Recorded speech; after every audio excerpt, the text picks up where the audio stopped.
Bueno, voy a contestar una pregunta que me hacen muchos, cómo uno termina trabajando en estas condiciones.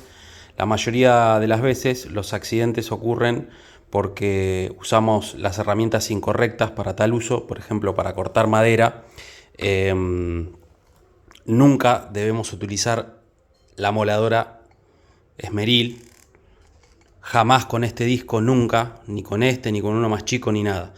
La moladora está diseñada para otro tipo de uso, no para cortar madera, y siempre con los accesorios de seguridad correspondientes. Para cortar madera se utiliza la circular, circular de banco, caladora, ingletadora, serrucho de mano.